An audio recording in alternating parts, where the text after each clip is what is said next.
siratal ladzina an'amta 'alaihim ghairil maghdubi 'alaihim waladdallin. Rabbi firli wa liwalidayya amin. Bismillahirrahmanirrahim. Halaman 36 kalau nggak salah, wa tu'mina bimalaikatillah. Itu benar? Bismillahirrahmanirrahim. Wa tu'mina, dan mengimankan engkau bimalaikatillahi, kepada malaikat-malaikatnya Allah, wa rusulihi, dan rasul-rasulnya Allah, wa kutubihi, kitab-kitabnya Allah, wa bil qadari khairihi wa syarihi, dan beriman perihal takdir, yaitu takdir baik dan takdir buruk minallah, dari Allah.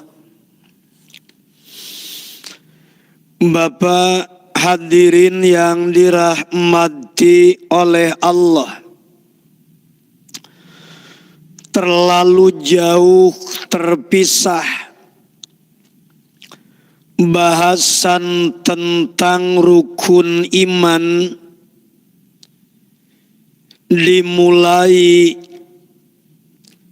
kalau tidak salah di halamannya, halaman 12.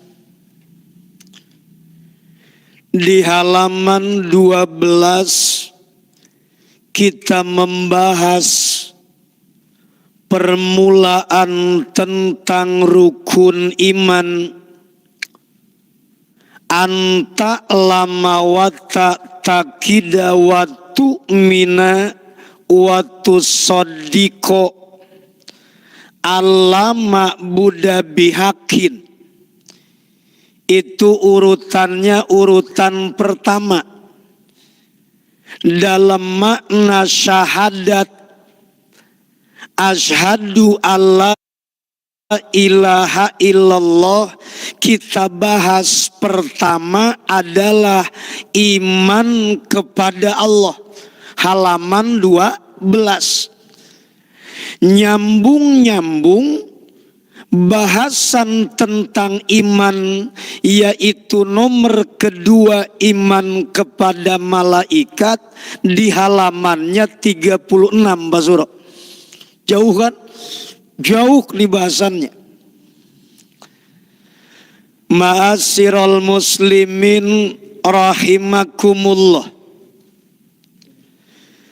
Terakhir di pertemuan lalu, mohon maaf kalau saya tidak bisa untuk mengisi, karena bicara jadwal anak lebih penting, Pak. Nggak boleh tawar-menawar.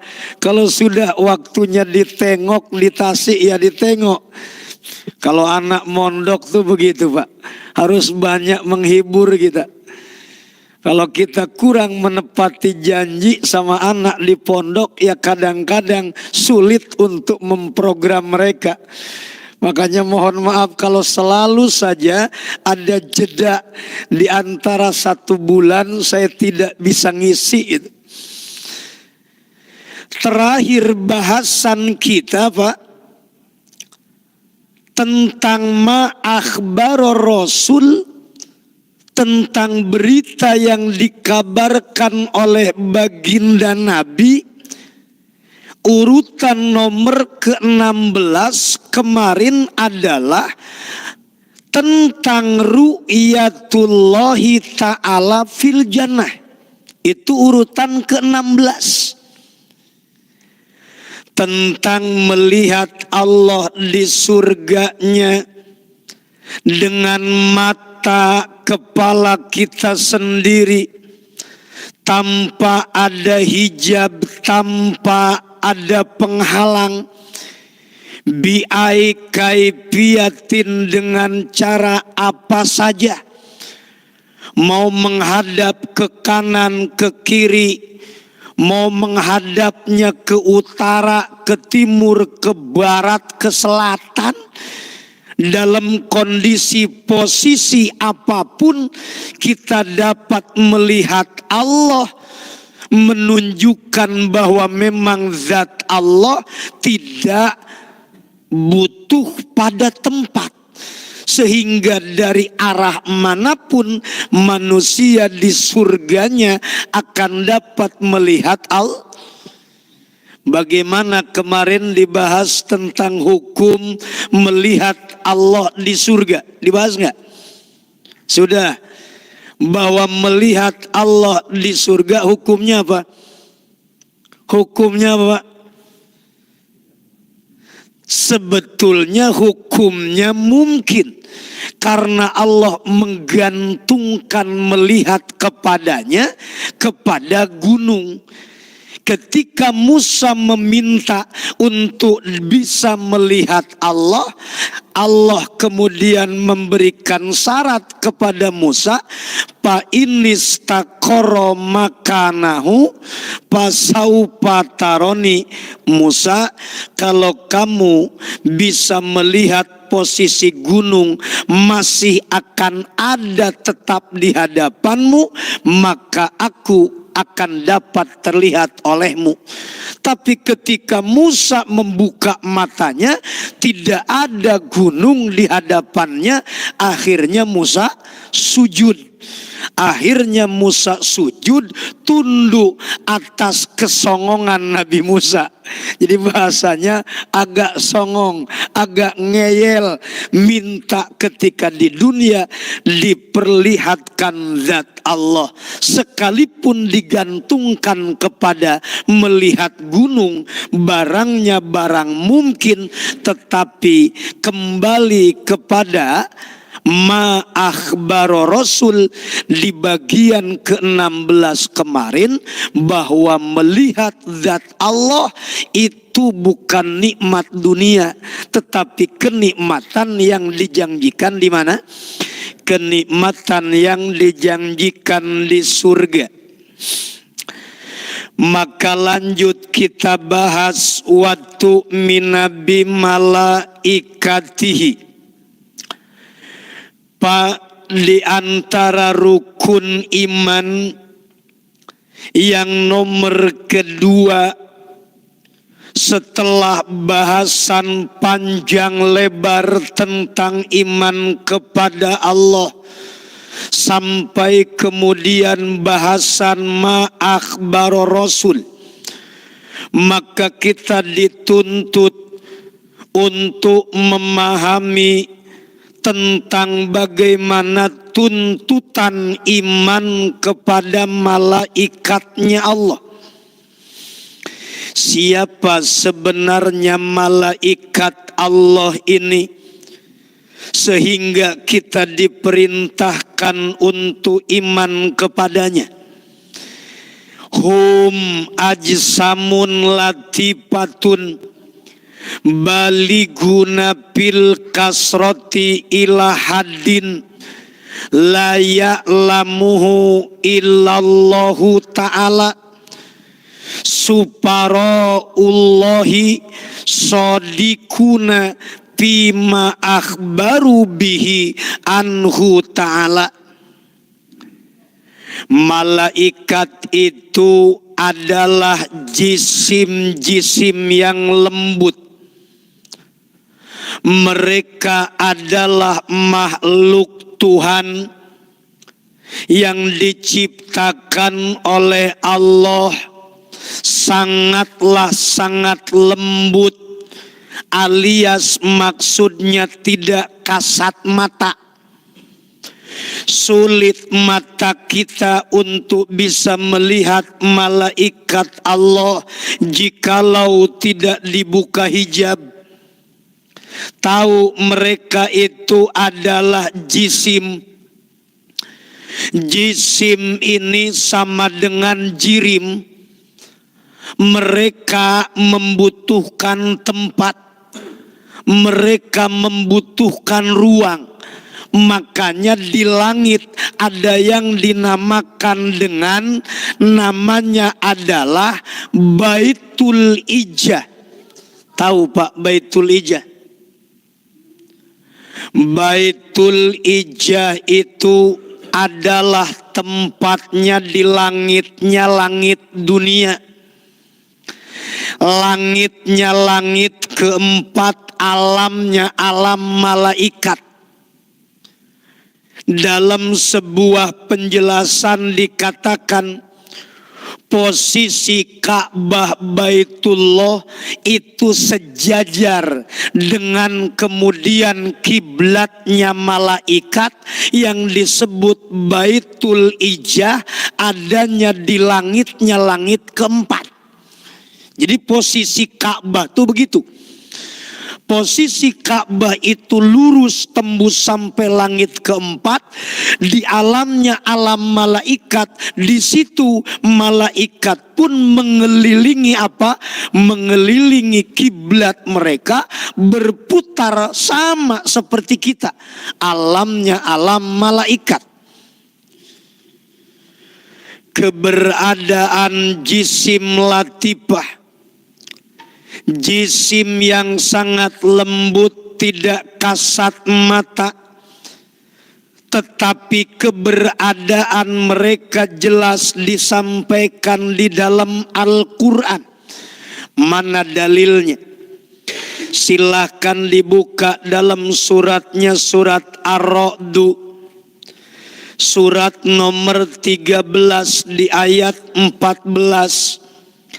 Allah Subhanahu wa ta'ala berfirman, kata Allah, lahu da'watul haq walladzina yad'una min dunihi la yastajibuna lahum bisyai'in illa kabasiti kaffaihi ilal ma' liyablugo fahu wa ma huwa bibaligi wa ma du'aul kafirina illa fi dolal. Mohon maaf, salah. Ayatnya ayat 11. Surat Ar-Ra'du ayatnya ayat 11. Allah berfirman, lahu mu'akibatum min baini yadayhi wa min khalfi yahfadzuna min amrillah.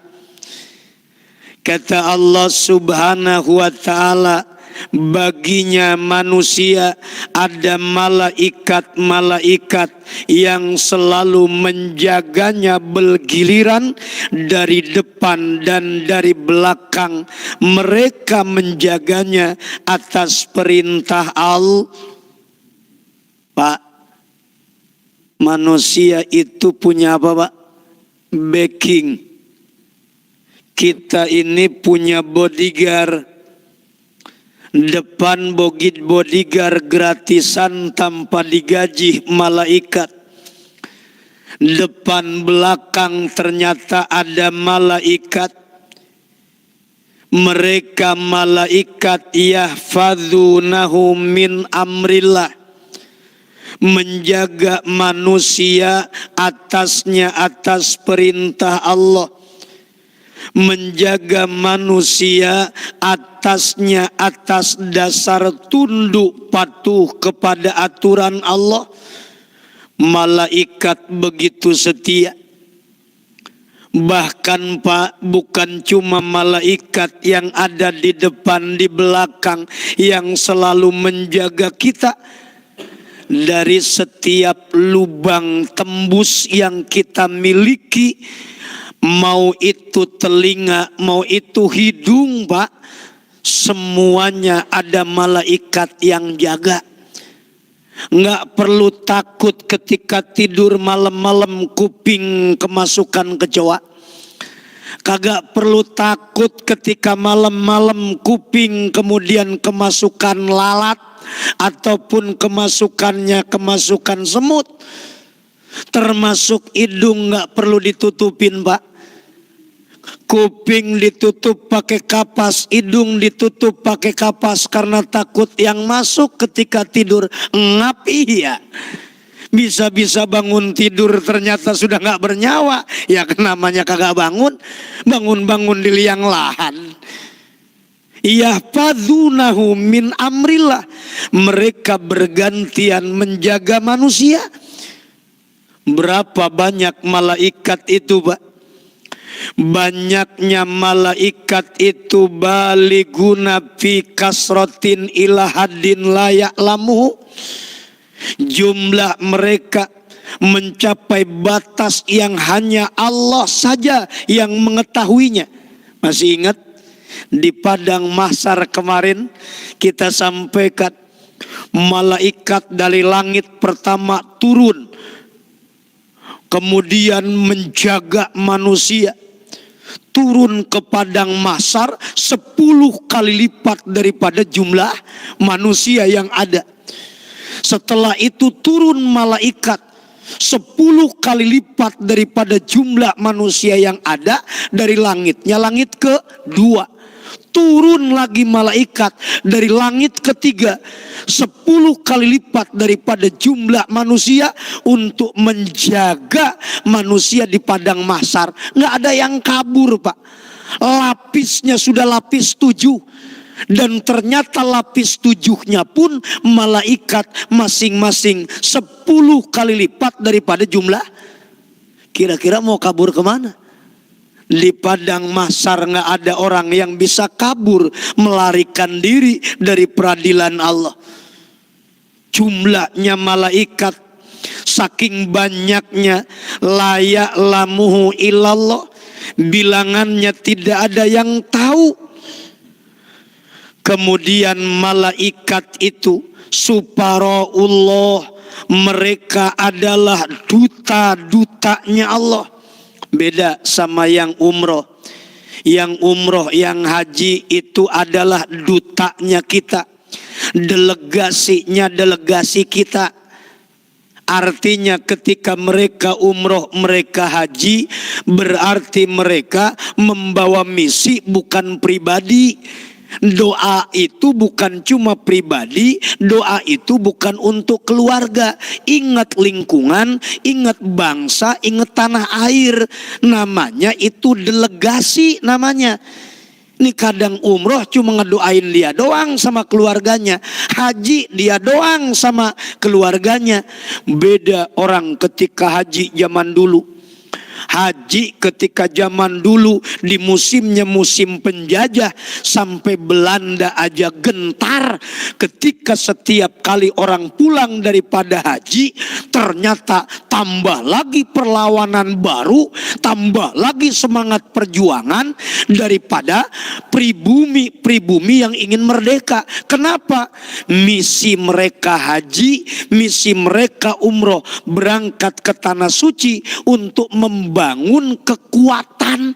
Ingat butuh merdeka bangsa ini. Tuh, jadi mikirinnya bangsa dan tanah air. Bukan cuma mikirin doa sendiri. Subhanallah, mereka malaikat itu duta-dutanya Allah.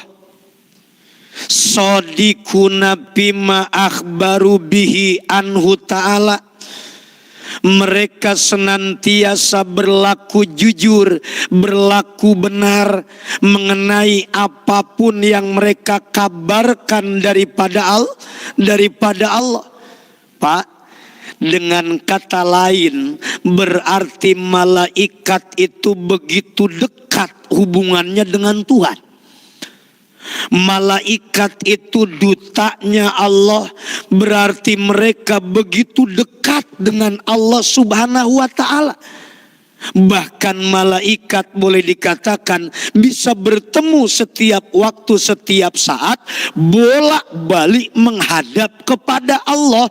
Itu saking mereka dekatnya dengan Tuhan.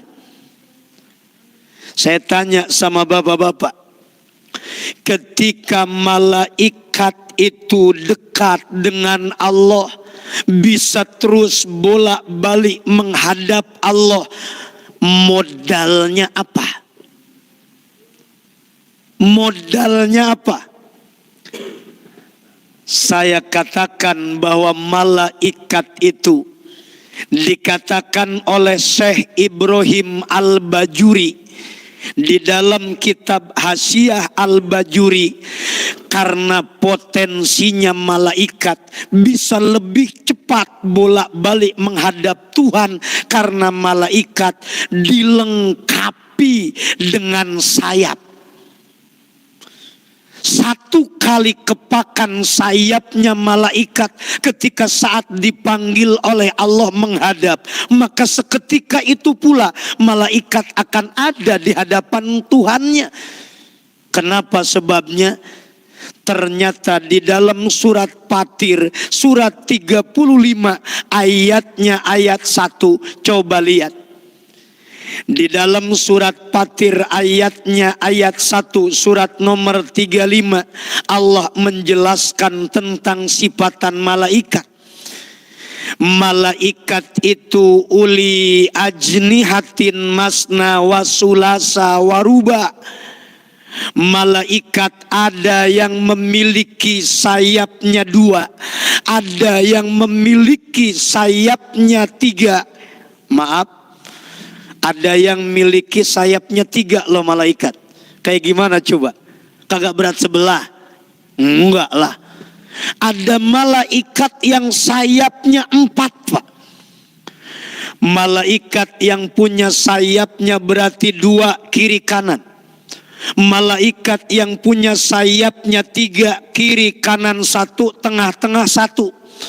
Malaikat yang punya sayapnya 4 berarti kanan 2, kiri 2, berarti 4. Sayapnya malaikat ada yang 2, ada yang 3, ada yang 4. Kata Syekh Ibrahim Al-Bajuri di dalam Hasyiah Al-Bajuri, ini menunjukkan bahwasanya manusia memiliki potensi yang sama untuk bisa bertemu dengan Tuhan, untuk bisa bertemu dengan Allah. Kenapa? Karena manusia memiliki sholat. Kok jadi memiliki sholat? Buktikan sama kita. Apakah sholat itu tidak sama dengan sayapnya malaikat?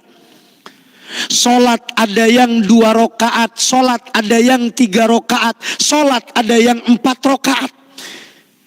Kalau kemudian Syekh Ibrahim Al-Bajuri mengatakan demikian, berarti potensi malaikat untuk dekat dengan Allah berarti sama dimiliki oleh manusia, punya potensi untuk bisa dekat dengan Allah. Manusia punya sholat dan kemudian malaikat punya sayap, sehingga disiplin sholat 5 waktu sebenarnya menunjukkan kedekatan manusia dengan Allah. Ngerti Pak? Ini Syekh Ibrahim Al-Bajuri bahas tuh luar biasa. Jadi dengan bahasan tentang itu kita jadi paham. Ketika malaikat punya sayap 2, apa bedanya dengan sholatnya sholat subuh? Ketika malaikat punya sayapnya 3, apa bedanya dengan sholat maghrib? Ketika malaikat punya sayapnya 4, apa bedanya dengan zuhur, kemudian asar, dengan kemudian isya? 4 rakaat Pak. Jadi sejatinya sholat yang kita lakukan hari ini sama memiliki potensi untuk kita bisa dekat, lebih insan, lebih akrab dengan Allah, lebih dekat dengan Tuhan. Sama seperti malaikat memiliki sayap 2, sayap 3 dan sayap 4 untuk bisa dekat dengan Tuhannya. Makanya rawat sholat, makanya jaga sholat kalau ingin dekat dengan Tuhan.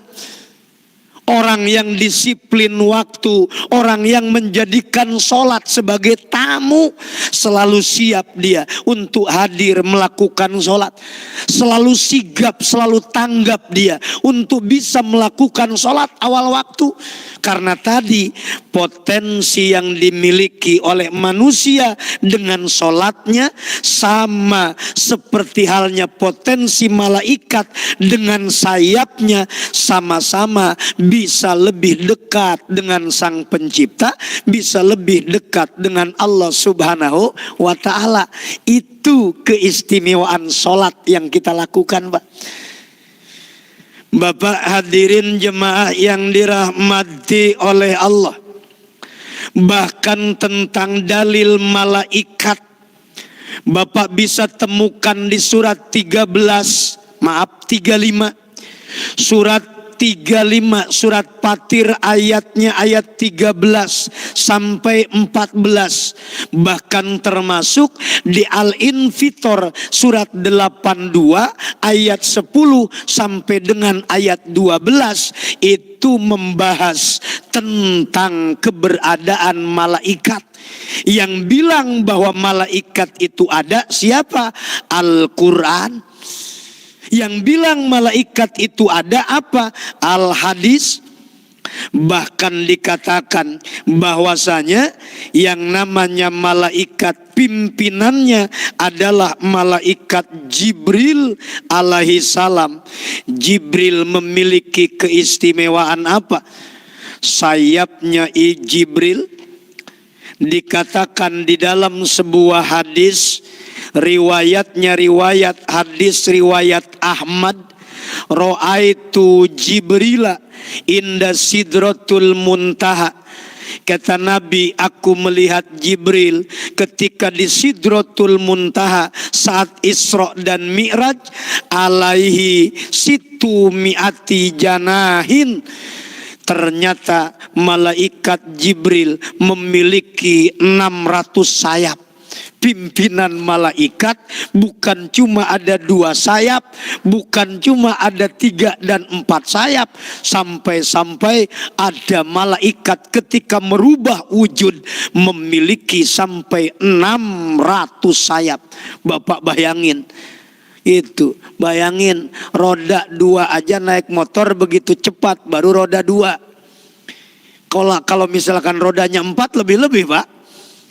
Bahkan disangka yang namanya mobil-mobil yang rodanya 6-7 itu mobil-mobil kontainer, disangka jalannya Pak pelan. Itu kalau sudah jalan di tol luar biasa, makin banyak ban berarti makin cepat, Pak. Oh, malaikat makin banyak sayapnya, makin sigap, makin kemudian cepat dia menghadap kepada Allah.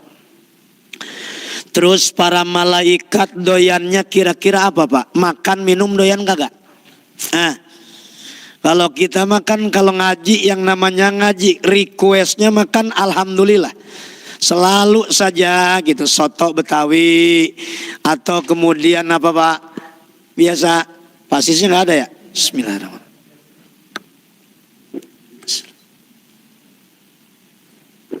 Ada soto Lamongan, ada jahe merah, tumben aqua doang. Ngerti aja kita lagi gagal fokus. Memang kurang minumnya, minum air putih. Malaikat itu layak kuluna wala yashrabun. Malaikat itu tidak doyan makan kayak kita. Maka kagak ada malaikat yang ngantukan. Yang doyan makan biasanya ngantukan, Pak. Kekenyangan bawaannya ngantuk mulu. Wayah gini juga ngaji bada isya sebetulnya males-males sih. Males-malesan ketimbang ba'da isya mendingan ba'da maghrib sekali ngaji ya. Itu. Cuma kan kata bapak-bapak, kitabnya aja segede gini ngaji ba'da apa? Ba'da maghrib. Ya kagak hatam-hatam. Kagak nyampe-nyampe ngaji. Kitabnya gede ngajinya ba'da maghrib 30 menit selesai kan begitu. Makanya di sini pinter milihnya. Ba'da isya aja tahan. Biar agak panjang 1 jam kan lumayan kenyang gitu. Layak kuluna walayasrobun.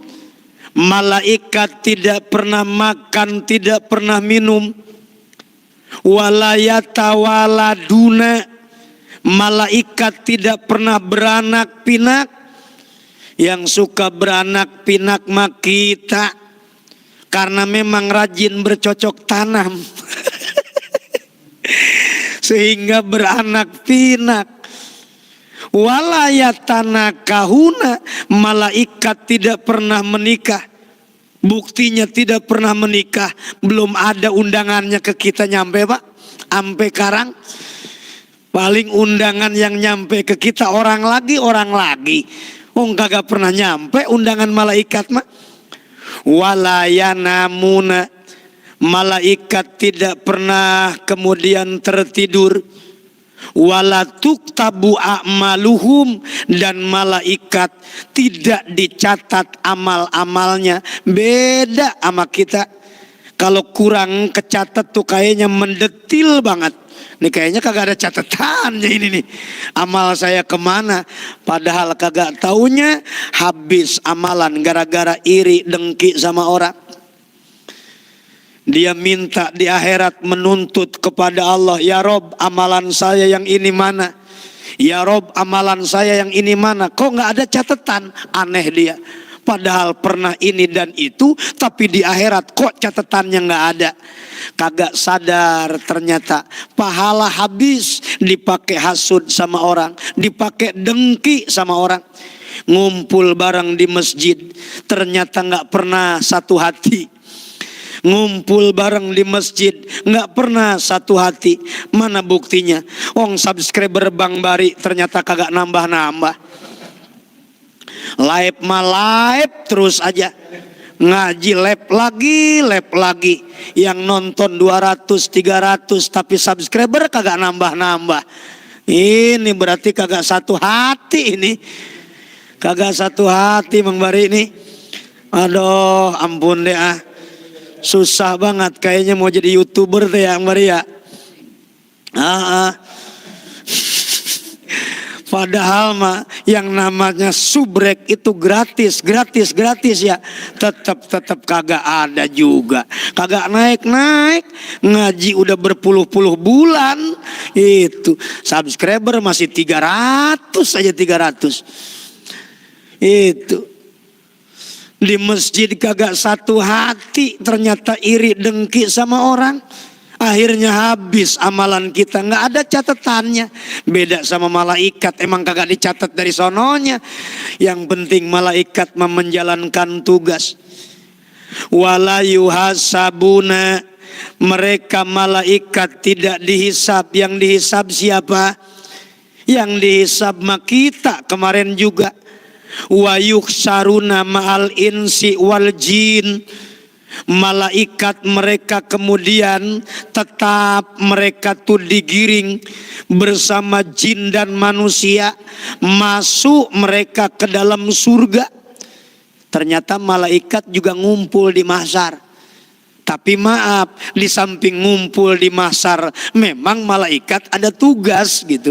Mereka kumpul di mahsyar, jin dan manusia dijaga oleh malaikat. Wa yadkhulunal jannah. Malaikat pun ternyata masuk ke dalam surga. Wa yatana'amuna fiha. Mereka pun merasakan nikmatnya di dalam surga. Bima sya'allahu ta'ala. Sesuai dengan kehendak Allah. yang ngalamin hisaban, yang ngalamin sirot, jembatan sirotol mustaqim, yang ngalamin dicatat pahala. Itu mah manusia, malaikat mah tidak. Yang jelas mereka hamba-hamba Allah yang dimuliakan dengan kepatuhan, dengan ketaatannya atas perintah Allah subhanahu wa ta'ala. Warusulihi, kemudian imanlah terhadap para utusan Allah. Utusan Allah itu cuma Rasul saja? Bukan. Wa ambiyaihi aidon, termasuk juga di antara utusan adalah nabi-nabi Allah. Wong sebelum jadi Rasul mereka ngalamin jadi apa dulu? Sebelum jadi Rasul ternyata ngalamin jadi Nabi dulu. Sehingga kemudian diangkat setelah jadi Nabi jadi Rasul. Cuma memang bedanya kalau Nabi tidak diperintahkan untuk mendakwahkan kepada umat. Tapi kalau Rasul disuruh untuk menyampaikan kepada umat. Bagaimana iman kepada para Rasul ini pelaksanaannya? Fayajibu al-imanu bihim ijmalan, maka wajib beriman kepada mereka secara global. Wajib mengimani para nabi, para rasul dengan sejumlahan mereka secara global. Berapa? Wahum salatsu mi'atin wa salasata asyara wakila arba'ata asyara wakila khamsata asyara. Ternyata para rasul itu jumlahnya terbatas. Ada 313 menurut sebagian pendapat. Menurut sebagian pendapat yang lain 314 dan pendapat yang lain 315. Udah kita ambil tengah-tengah aja kali. Ambil tengah-tengah aja 314 jumlahnya para rasul. Bahkan nanti kalau tidak salah di kitabnya, di kitab, mohon maaf di sini nggak diceritain.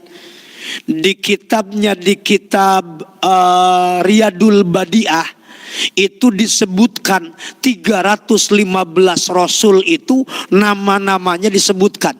Kalau di sini kagak disebutin, Mbak. Bahkan dianjurkan 315 rasul itu kemudian tertulis namanya dan disimpan di rumah. Nama-nama rasul yang jumlahnya 315. Kalau kita kan biasanya yang ditulis tuh Asmaul Husna ya. Asmaul Husna yang 100. Nah, kita dianjurkan untuk menulis 315 nama para rasul. Di mana adanya? Di kitab Riyadul Badiah. Terus gimana? Ya beli lagi. Gitu. Kalau memang mau ya ngaji di Darul Wasiah. Gitu. Karena di situ ada penjelasan 314, 15 siapa aja nama-namanya. Lah kalau Rasul 315, lantas para nabi berapa? Wal anbiya'u mi'atun wa arba'atun wa isruna alpan. Yang namanya para nabi itu jumlahnya 124.000. Makanya di sini aja kita udah bingung, Mbak. Kenapa? Nabi bilang yang masuk surga bighairi hisabin, tanpa hisaban itu 70.000. Yang masuk surga tanpa hisaban itu berapa, Pak? 70.000. Lah kemudian bagaimana kalau misalkan diambil sama siapa? Sama para nabi aja udah 120.000, Pak. Kagak kebagian. Ternyata Nabi mengatakan demikian tidak berlaku untuk para nabi dan kemudian umat para nabi terdahulu. Ini mah 70.000 hanya berlaku bagi umatnya Nabi Muhammad. Oh, berarti ada, Pak. 70.000 orang ternyata dari umatnya Nabi Muhammad masuk surga insya Allah bighairi hisabin. Ya kagak tahu apakah seluruh dunia atau gimana. Yang jelas 70.000 aja. Kayaknya diambil sahabat yang gugur di medan perang Uhud, yang gugur di medan perang Badar aja, kita udah kagak kebagian, Pak. Aduh ampun deh, kagak kebagian. Biarin dihisap, nggak masalah. Yang penting Allahumma hasibni hisaban yasiro. Ya Allah, hisab dengan hisaban yang enteng. Jumlahnya para nabi 124.000. Siapa yang ngomong? Apadahu asyaihu atiyatu. Yang menceritakannya adalah Syekh Atiyah. Beliau menyampaikan dengan jumlahnya jumlah 124.000. Cukup itu menunjukkan bahwa apa? Menunjukkan bahwa bilangan para nabi cukup kita ketahui secara global. Adapun tadi 315 itu ada ahli sejarah yang memang menemukan tentang jumlah 315. Yang hebat lagi Pak, apa coba? Dalam peperangan Tabuk, jumlah umat Islam yang dibawa menuju Tabuk untuk memerangi Romawi Timur jumlahnya 30.000 orang. 30.000 orang tentara. Di kitabnya, di kitab sejarah Nabi, khulasok Nabi yang begitu panjang 30.000 itu namanya satu-satu ditulis Pak. Bayangin sama Bapak, ahli sejarah 30.000 orang tentara, namanya satu-satu ditulis. Itu hebatnya luar biasa ahli sejarah sampai bisa menghitung nama 30.000 orang. Masya Allah. Itu Masya Allah. Bagaimana cara mengimani mereka? Iman kepada para nabi dan rasul itu, wajibu al-imanu bil anbiya al-mursalina al-madhkurina fil Qur'an al-khamsati wal isrin. Yang wajib kita imani kalau bilangannya cukup secara global. Tapi kalau misalkan untuk masing-masing namanya yang harus kita kenal hanya saja bilangan para rasul yang kemudian disampaikan di dalam Al-Quran. Ayatnya ayat namanya tilka hujatuna.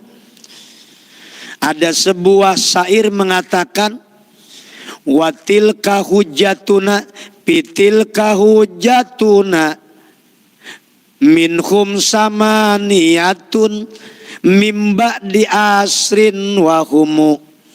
Itu mimba di asrin wayab kosab'atun wahumu. Dalam ayat tilka hujatuna, lihat di situ jumlah para nabi dan rasul yang wajib kita ketahui, jumlahnya di dalam Al-Quran ada 25 rasul. Minhum samaniyata asyara, ada 18 yang diceritakan fi qaulihi ta'ala wa tilka hujjatuna atainaha Ibrahima ila akhiri arba'i ayatin. Jumlahnya ada 4 ayat. Dari ayat 83 sampai ayat 86 menceritakan tentang 18 apa Pak? 18 para rasul. Al-tilka hujjatuna itu surat 6 Al-An'am. Surat 6 Al-An'am ayat 83 ayat sampai 86. Terus yang 7-nya lagi, sisanya kemana? Wasab'atu Adamu.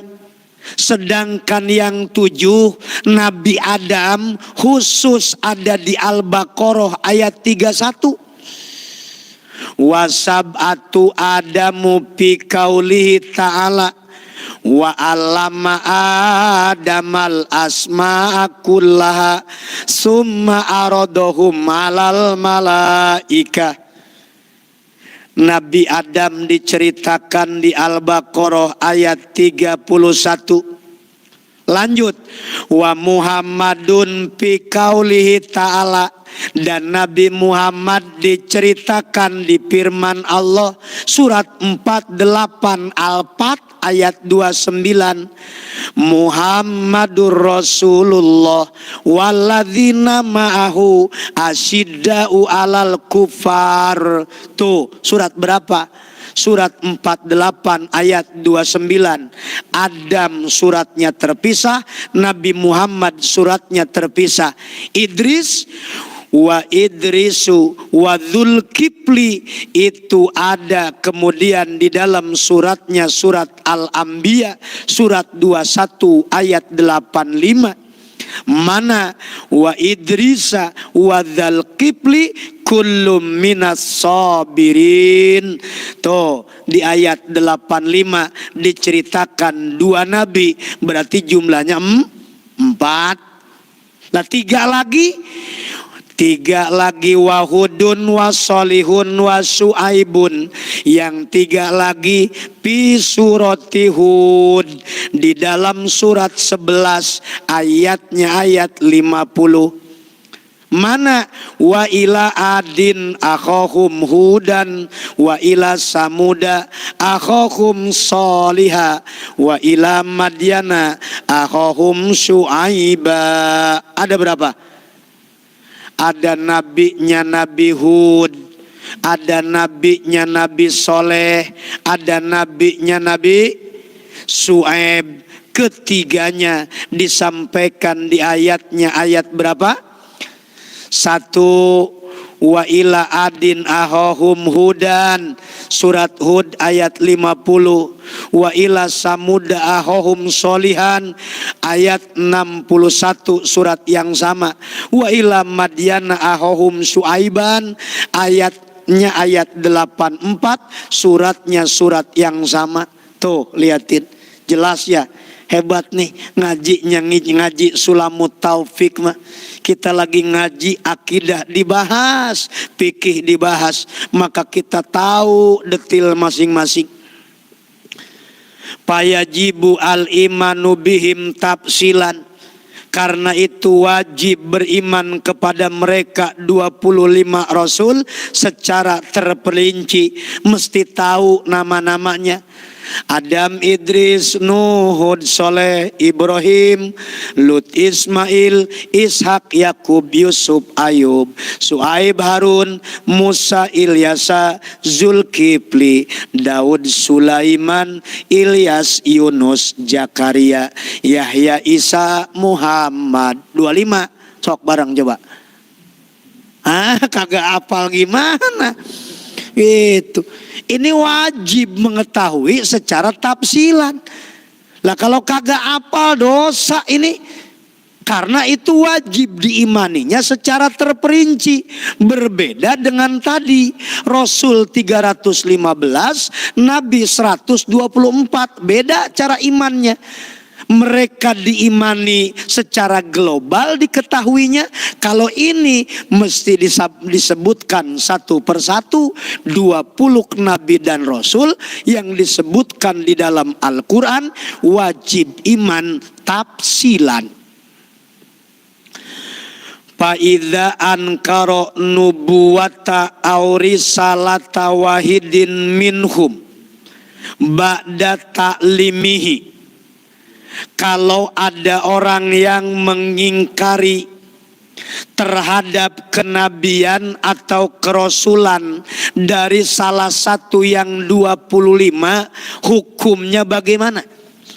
Padahal sudah ngajinya, sudah ngaji Sulamut Taufik, sudah hadir di Ulia Al-Maskiri, jumlah para nabi yang wajib diketahui. Tapi mengingkari hukumnya gimana? Kan udah tahu.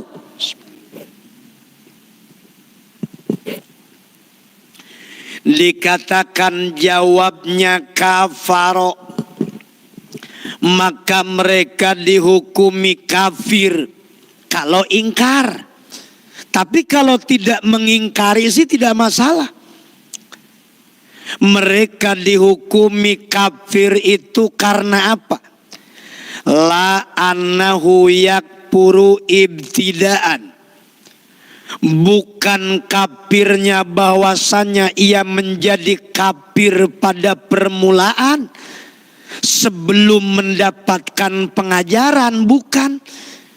Melainkan bal huwa asin, akan tetapi ia hanya dihukumi sebagai pendurhaka saja.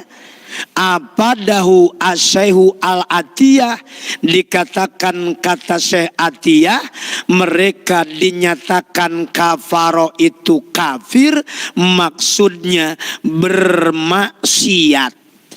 Kalau mengingkari terhadap kerasulan yang 25 dinyatakan mereka kafir dan dianggap huwa asin, mereka adalah orang yang durhaka. Tadi di atas ada bahasan wajib diketahui secara terperinci. Maksudnya apa? Wa makna kaunil imani bihim wajiban tafsilan. Makna wajib mengimani secara terperinci adalah annahu lau urido minhum lam yunkir nubuwatahu wala risalatahu. Seandainya disodorkan seseorang dari mereka 25 rasul itu, maka ia tidak mengingkari kenabiannya dan tidak pula mengingkari kerasulannya, maka orang itu sudah dikatakan mengimani secara terperinci. Berarti bukan menghafal satu-satu nama yang 25. Adam, Idris, Nuh, Hud, Soleh, Ibrahim. Maksudnya begitu. Walaisal murad annahu yajibu hibdu asmaihim. Dan bukanlah yang dimaksud bahwasanya wajib hafal nama mereka satu-satunya. Alhamdulillah, berarti kagak perlu ngapain? Kagak perlu ngapalin. Yang penting sama dengan keinginan, kan Pak? Sama dengan keinginan. Ngaji di usia tua enggak perlu ngapain.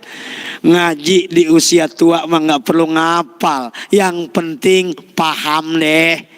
Yang penting ngerti. Wong di usia tua makan yang harus dibanyakin teh pemahaman. Itu jangan dipakai mikir banyak-banyak, apalagi dipakai ngapal mah error iya. Itu. Lagian juga malu sama bocah TPA. Ketika kita lagi ngapal nama para nabi, Adam, Idris, Nuh, Hud, Soleh, Ibrahim, kata anaknya, lagi ngapal apa Pak? Malu atuh. Itu. Kayak nggak hafal aja, wah berarti bapak nggak sekolah madrasah nih, nggak pernah makan bangku sekolahan, itu ya. Bapak nggak makan bangku sekolahan, ya iya emang kagak pernah dimakan bangku sekolahannya. Allahu Akbar. Ternyata ada juga dalilnya. Nggak usah ngapal deh. Walaisal murad annahu yajibu itu hibdu asmaihim.